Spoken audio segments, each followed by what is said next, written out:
Bonjour, j'espère que vous allez bien. Aujourd'hui, on va voir les chaînes de caractères avec Arduino. On va voir un ensemble des exemples qui vont vous permettre de manipuler les caractères ainsi les chaînes de caractères. On verra vers la fin de la vidéo comment générer un trame de données. Et on voit la partie transmission et réception de ce trame de données en utilisant le port série. Premièrement, donc on va commencer par la notion des caractères, donc les caractères ASCII. Donc on va voir un exemple. Donc on va déclarer une variable le C1 de type char. Ensuite on va déclarer une autre variable le C2 de type unsigned char. Ensuite on va faire varier le C1 et le C2. Donc on va incrémenter les deux variables et les afficher dans le port serré. Donc on va voir la différence entre le type char et le type unsigned char. Donc on voit ici, donc on va afficher le C1, ensuite on va faire une tabulation \t, ensuite on va afficher le C2, puis on va revenir à la ligne. C'est-à-dire, donc on va afficher le C1 espace C2, ensuite on va retourner à la ligne. Donc pour chaque itération, donc on va incrémenter les variables le C1 et le C2. Il faut bien noter, donc le C1 c'est du type char, donc le C2 c'est du type unsigned char. Donc là on va ouvrir l'interface serrée. Donc on voit ici, donc ça c'est le char, celui-là c'est unsigned char. Donc le unsigned char c'est comme une valeur entière positive qui varie de 0 jusqu'à 255. En revanche, donc le type char, lorsqu'on va afficher la variable du type char ici en utilisant la fonction print, donc le variable sera automatiquement considéré comme un caractère ASCII. Donc on voit ici, donc là ce sont des caractères ASCII et leur code décimal correspondant. À partir de 120, on a des points d'exclamation parce que ce sont des codes de contrôle. Donc là qu'on voit ici, donc là c'est la valeur décimale et ça c'est le code ASCII. Donc il faut bien retenir lorsque vous voulez faire une transmission d'un caractère, donc il faut utiliser le char. Donc le char c'est un caractère unique. Donc on va passer maintenant au tableau. Donc le tableau de caractères. Donc on va voir la différence entre un char et un tableau de char. On va voir maintenant deux façons de déclarer une chaîne de caractères en utilisant le type char. Donc la première façon ici, donc on va déclarer un tableau. Donc on va juste ajouter le C1, donc égal par exemple bonjour. Donc il faut faire attention concernant lorsqu'on va faire la déclaration d'un caractère. Par exemple, si on va faire le char, donc le char c'est égal par exemple le A. Donc c'est un simple guillemets C, c'est un double guillemets C. Donc là, c'est la différence entre l'initialisation d'un char et l'initialisation d'un tableau. Donc ici, lorsqu'on va utiliser ici un guillemet, cette valeur-là, ça considéré comme une chaîne de caractères. Donc là, on va déclarer le C1 égal à bonjour. Ensuite, on va faire la même chose. Donc on va déclarer le C2. Donc ce sont deux tableaux. Donc le C1 et le C2, ce sont deux tableaux. Donc ici, on n'a pas précisé la taille du tableau.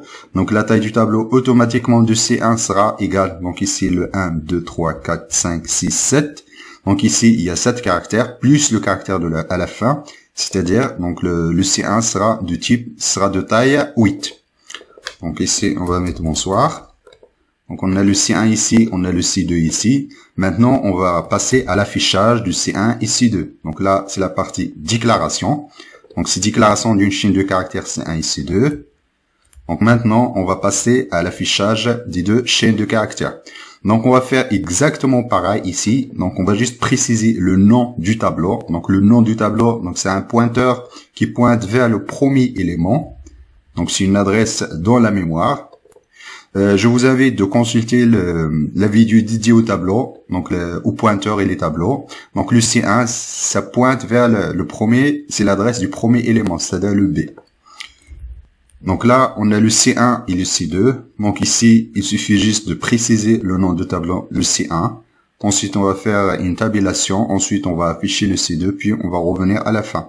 Ici, on n'a pas le droit d'utiliser ça. Par exemple, si on utilise le C1++, donc là, on va incrémenter l'adresse C1, parce que C1, c'est une adresse dans la mémoire. Du coup, lorsqu'on va utiliser C1++, donc on va changer l'adresse du chaîne de caractères. Donc on verra ça tout à l'heure. Donc l'effet, normalement, lorsqu'on va changer l'adresse, donc on va pointer sur des espaces mémoire différents. Donc ça, c'est pas notre objectif. Donc là, on va juste afficher le C1 et le C2. Donc ensuite, on va attendre une seconde. Par exemple, ici, si on incrémente les adresses, ici, donc là, on va changer l'adresse de C1. Donc le C1, donc il pointe vers donc le C1 il pointe vers le premier élément, c'est-à-dire le B. Donc là, on va changer l'adresse mémoire. Déjà là, qu'on voit ici, donc là, on n'a pas le droit de changer l'adresse C1 et C2. Voilà, donc là, on va supprimer ça, donc on n'aura pas besoin. Donc ensuite, donc la deuxième façon de déclarer une chaîne de caractères. Donc là, on n'a pas précisé le nombre de caractères. Par exemple, ici, si on va mettre le N, donc le N ici et le N ici. Donc là, on a bien spécifié la taille de C1 et la taille de C2. Donc en revanche ici, donc il faut faire attention. Donc ici, lorsqu'on va faire l'initialisation, par exemple ici, on a le 8. Donc il faut que le N soit supérieur à égal, donc le nombre de caractères ici. Donc là, le monitor série, donc c'est exactement identique. On a la première chaîne de caractères, la deuxième chaîne de caractères, etc. Maintenant, ce qu'on va faire, donc on va déclarer un tableau avec une taille qui est inférieure au nombre de caractères ici. Par exemple, ici, si on déclare le n égale à 5, ensuite on va faire une initialisation avec une chaîne de caractères supérieure. Donc déjà là, ici, donc il y a une erreur. Donc là, il y a une erreur ici. Mais donc le programme, il est compilé quand même. Donc là, qu'on voit ici, donc là, j'ai compilé le programme. Donc on voit ici, donc ça passe. Du coup, lorsqu'on va faire le transfert, on va voir n'importe quoi. Donc là, on va mettre le monitor série. On a les deux chaînes de caractères qui sont mélangées. Donc ça, ce sont les erreurs à éviter. C'est-à-dire, lorsque vous déclarez une chaîne de caractères, et lorsque vous faites l'initialisation, il faut toujours que la taille, le n ici, soit supérieur ou égal au nombre de caractères. Donc, pour réduire le risque, donc il faut pas spécifier le n. Par exemple, vous mettez n'importe quoi ici. Donc là, si vous mettez par exemple, bonjour monsieur, ici. Donc le C1 sera automatiquement déclaré de taille, donc le nombre de caractères ici plus 1. Parce qu'il y a toujours un caractère de fin. Donc on verra tout à l'heure. Donc ça c'est la première chaîne, ça c'est la deuxième chaîne, etc. Maintenant, on va voir comment, donc ici, donc on va pas préciser le n ici. Donc on va voir comment accéder aux éléments de chaîne de caractères. Par exemple, le C1 ici, comment afficher le B, le O, par exemple. Je voulais juste, par exemple, afficher le dernier caractère ici, ou bien le premier caractère, etc. Donc là, donc on va utiliser, donc ici, on a utilisé la fonction print, donc on a spécifié le nom du tableau. Donc là, ce qu'on va faire, donc on va utiliser la boucle while. Donc on va viser par exemple une boucle while infinie. Voilà.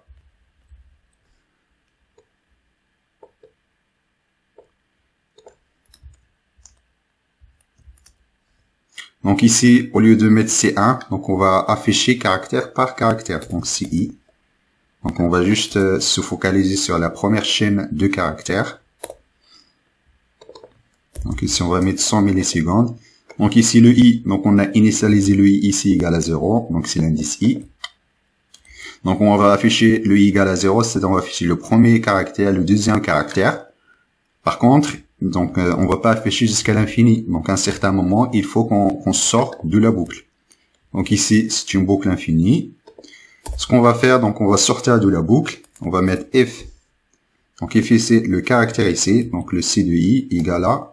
Donc le caractère de fin, c'est \n. Donc alors, on va sortir. Donc lorsqu'on arrive à la fin de la chaîne de caractères, on va sortir de la boucle. Donc ensuite, lorsqu'on va sortir de la boucle, donc on va revenir à la ligne.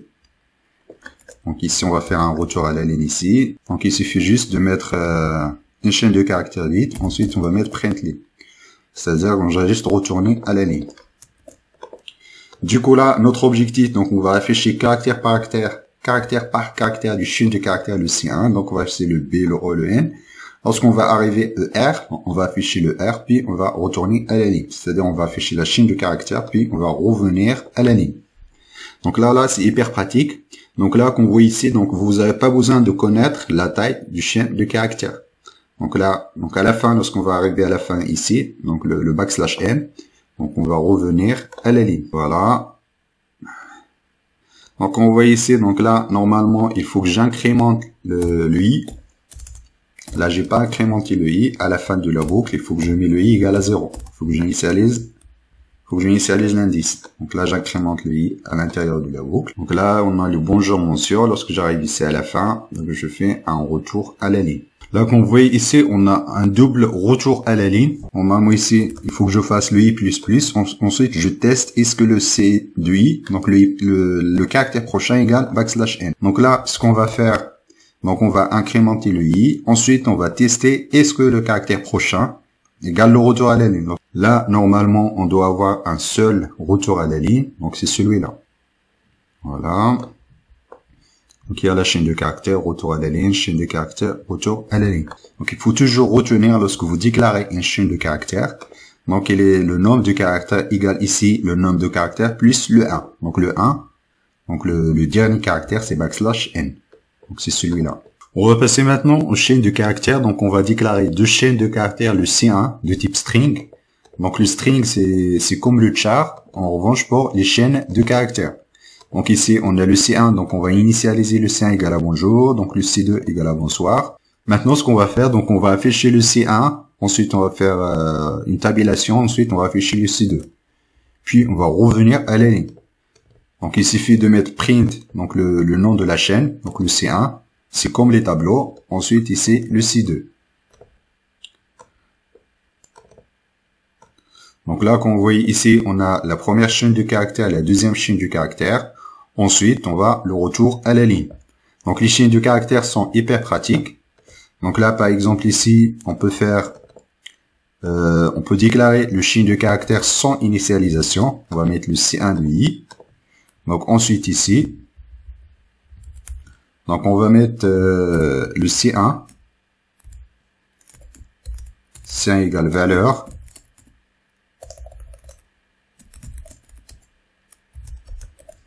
Voilà, ensuite on va mettre le C1, on va mettre le plus, on va mettre 10. Comme vous voyez ici, on a le valeur espace 10, donc là on a fait une concaténation entre la chaîne de caractères C1, donc ici c'est une chaîne de caractères, c'est valeur. Ensuite on a l'opérateur plus, donc c'est pas une plus, c'est pas une addition de valeurs entières, donc c'est une addition de chaîne de caractères. Lorsqu'on va déclarer une variable de type string, donc on peut faire des opérations de concaténation en utilisant l'opérateur plus. On voit ici, donc on a le plus espace 10, donc le espace 10, donc c'est une nouvelle chaîne de caractères. Donc là, valeur 10. Donc on peut également, par exemple ici, donc on va mettre directement, donc on va afficher directement le C1 et le C2, donc on va mettre le C1. Donc le C1 c'est la première chaîne de caractères, la deuxième chaîne de caractères, donc c'est le \t. Ensuite, donc la troisième chaîne de caractères c'est le C2. Voilà. Donc ici, donc la première chaîne de caractères, on va concaténer, on va faire une tabulation, ensuite on va afficher le C2. C'est exactement pareil que tout à l'heure, c'est juste là en utilisant les chaînes de caractères. C'est la puissance des chaînes de caractères. Lorsqu'on va déclarer plusieurs valeurs sous forme de chaîne de caractères, donc là, on peut faire des opérations de concaténation. Donc là, valeur bonjour, valeur bonsoir, etc. Donc maintenant, on va faire un exemple direct d'utilisation de chaîne de caractères. Donc on va utiliser un train de données. Donc on va faire l'acquisition de deux données de capteurs qui sont branchés. On va supposer qu'il y a deux capteurs qui sont branchés dans le port analogique, le A0 et le A1. Donc on va faire l'acquisition de deux données du capteur. Ensuite, on va faire un train de données, c'est-à-dire on va ajouter un en-tête, un start. Ensuite, on va ajouter le data 1, le data 2. Ensuite, on va ajouter le stop, donc la fin du train. Puis on va faire la transmission de ce train-là. Donc premièrement, donc on va déclarer deux variables. Donc la variable data 1 et data 2 de type int. On va mettre int data 1. Ensuite data 2. Donc ici, on va faire la lecture du capteur. Donc concernant la lecture du capteur, donc on a data 1 égale analogue de A0. Donc ici, on a le data 1, data 2, la même chose. Donc on va utiliser le deux ports A0 et A1. Donc ensuite ici, on peut déclarer le start et le stop. Donc là, on va utiliser des strings. On va utiliser string start. Donc start égale par exemple le AA. Donc on a le 4A. Donc le 4A, l'avantage d'utilisation, le A ici, c'est parce qu'on a le 01, 01, 01. C'est-à-dire on a une variation sur le signal. Donc on va utiliser la même chose pour le B. Donc on va utiliser le stop. Donc ça c'est le start et le stop. Donc on a le start égale AA, le stop égale BB. Et l'avantage ici, vous n'êtes pas limité au nombre de caractères. Donc vous pouvez mettre autant de caractères que vous voulez. Donc la limitation sera juste la mémoire. Donc ça, la mémoire SRAM de votre carte Arduino. Donc ici on a le start, le stop. Ensuite on a nos données. Voilà. Et notre trame sera sur la forme. Donc on va utiliser une trame sera sur la forme start. Voilà. On a le start. Data 1. Data 2, ensuite stop. Donc ça c'est hyper important lorsque vous faites une transmission de données entre deux cartes Arduino. C'est toujours mieux par exemple lorsque vous faites l'acquisition de votre trame, vous commencez l'acquisition dès la détection du start. C'est-à-dire lorsque vous envoyez un start data stop, dès que vous détectez un start, là vous pouvez commencer l'acquisition de données. Si vous envoyez directement votre data, vous pouvez récupérer n'importe quoi au niveau réception. Donc ça c'est hyper important de faire la mise en paquet, la mise en paquet de votre donnée. Donc là, vous pouvez utiliser le start data 1, data 2. Vous pouvez également, donc il y a d'autres champs. Si vous voulez utiliser par exemple un trame qui est efficace, vous pouvez utiliser le champ de la détection d'erreur. Donc là, on va pas utiliser, c'est pas notre objectif. Notre objectif, c'est juste pour vous montrer comment construire et transmettre un trame de données. Donc là, on a notre start, notre stop, on a le data 1, le data 2. Donc ici, on a fait l'acquisition. Ensuite, on va mettre déclarer un autre string. On va mettre string trame. Voilà, ça c'est notre trame. Donc là, on a fait l'acquisition des données. Ensuite, on va à la construction. Construction du trame. On va mettre trame égale. Donc ici, on a le start. Start.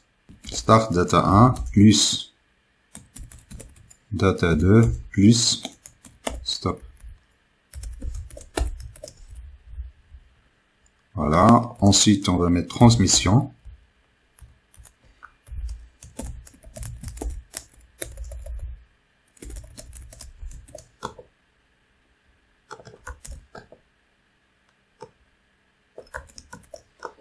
Voilà, on va mettre transmission ici. Ensuite, on va mettre un délai d'attente de 1 seconde.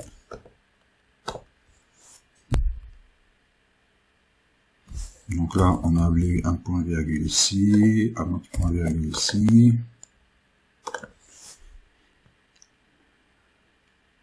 Voilà.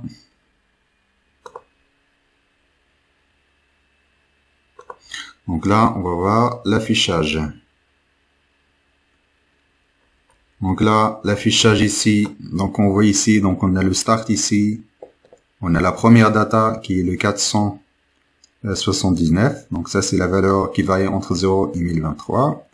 Donc ensuite, on a la deuxième data. Ensuite, on a le stop. Donc on voit ici, donc il y a le changement des données. Pourquoi? Parce que donc les pins ne sont pas branchés. Donc là, j'ai juste utilisé les pins, le A0 et le A1 ne sont pas branchés, sont en l'air. Du coup, là, par exemple, si je passe mon doigt sur les pins, donc là, on va voir une augmentation du signal. Donc là, qu'on voit ici, donc ça, c'est hyper pratique. En moins de 10 minutes, on a réussi à construire un trame de données. Et là, vous pouvez utiliser autant de données que vous voulez. Par exemple, ici, on va mettre data, au lieu d'utiliser, on va mettre data 3. Si on va mettre, par exemple, data 5. Donc ensuite, ici,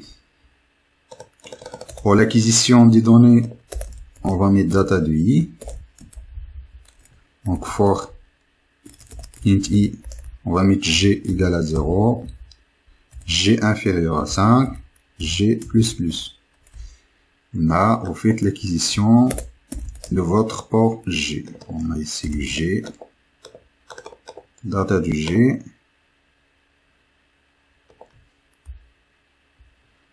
Donc ici, on a le data ici.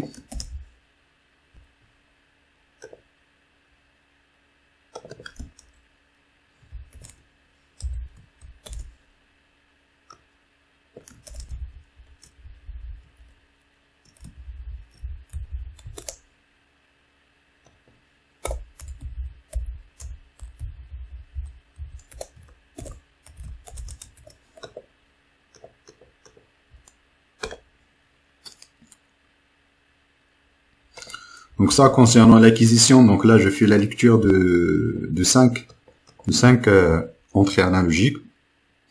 Concernant le train, donc j'utilise juste trois data, il y a le data 0, le data 1, le data 2. Voilà.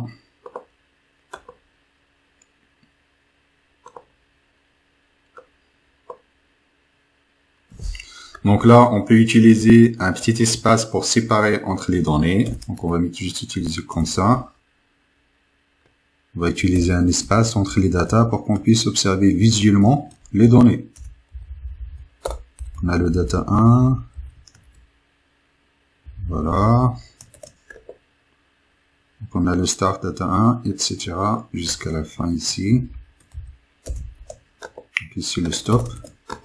Donc l'opérateur plus, donc ça permet de faire la concaténation des données.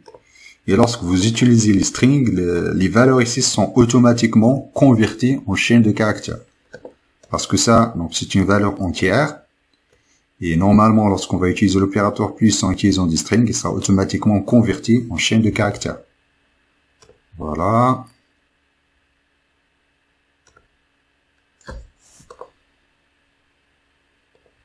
Donc là, on va voir la partie, voilà, donc le 1, 2, 3.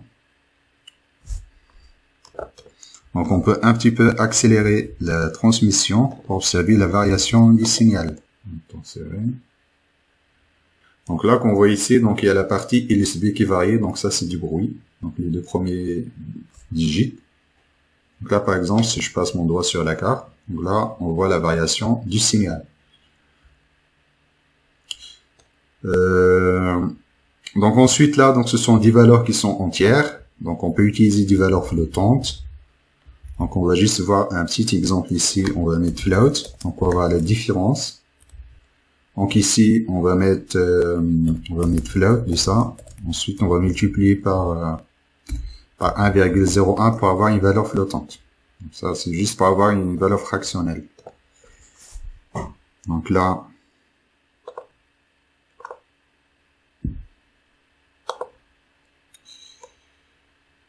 Donc voilà, ça c'est pas mal, parce que là, on a deux valeurs. On a une valeur 2 digits, donc après la virgule. Donc on a la première valeur flottante, deuxième valeur, troisième valeur. Donc on a le start, on a le stop. Donc on peut ajouter une autre data ici, donc 2. Ensuite ici, on va mettre data 3. Voilà.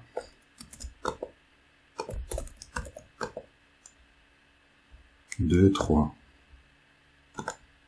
Ici, on a 4 données. Donc, c'est la transmission de 4 capteurs. 4 data qui vient du capteur.